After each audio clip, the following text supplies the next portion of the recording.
অবাক হয়ে গেলাম যে রাষ্ট্রের বিরুদ্ধে চ্যালেঞ্জ ঘোষণা করার মতো সন্ত্রাসীদের দুঃসাহস কিভাবে হলো। তারা এই রাস্তা কেটে ভেকু নিয়ে এসে বুলডোজার নিয়ে এসে র্যাবের আন্ডার কনস্ট্রাকশন ক্যাম্প ভেঙে দেওয়ার সাহসটা থেকে পায়। তাদের সাথে কারা জড়িত, এই জায়গার জমি দখলের সাথে কারা জড়িত, এগুলো আমরা এখন ফাইন্ড আউট করেছি।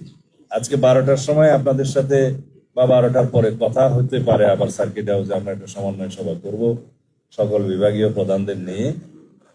এখানে কিছু আমরা বাস্তব চিত্র, ড্রোন চিত্র, সড়ক যোগাযোগের চিত্র এগুলো দেখেছি। কিছু সরকারি সিদ্ধান্ত জানিয়েছি যেগুলো বাস্তবায়ন হবে।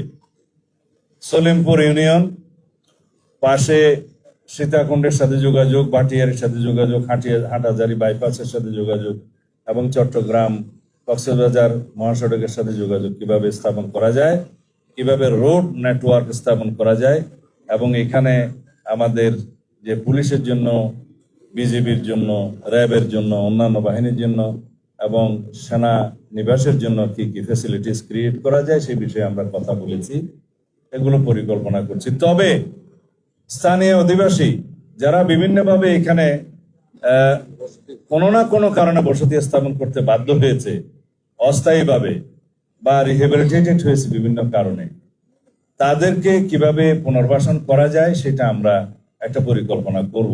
তাদের কাউকে এখান থেকে আপাতত উচ্ছেদ করা হবে না। আমরা জনগণের সরকার, জনগণকে কমফর্ট দেওয়ার জন্য আমরা আমাদের সমস্ত পরিকল্পনা করব। সুতরাং কেউ যদি এখানে ভীতির সৃষ্টি করতে চায় যে উচ্ছেদ করা হবে ইত্যাদি করা হবে, তারা যেন প্রশাসনের সাথে আগেই যোগাযোগ করে।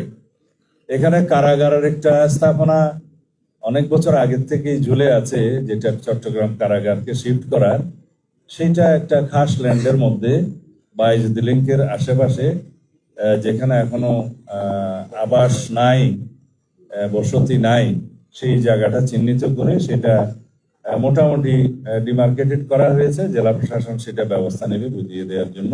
এটা প্রশাসনিক অনুমোদন অনেক আগেই দেওয়া হয়েছে। আপাতত এইটুকু, আমরা আপনাদের সবার সহযোগিতা চাই। এই আলীনগর, জঙ্গল, সলিমপুর এই জায়গাটা আর কোনো বিচ্ছিন্ন সন্ত্রাসীদের এলাকা থাকবে না, অভয়ারণ্য থাকবে না।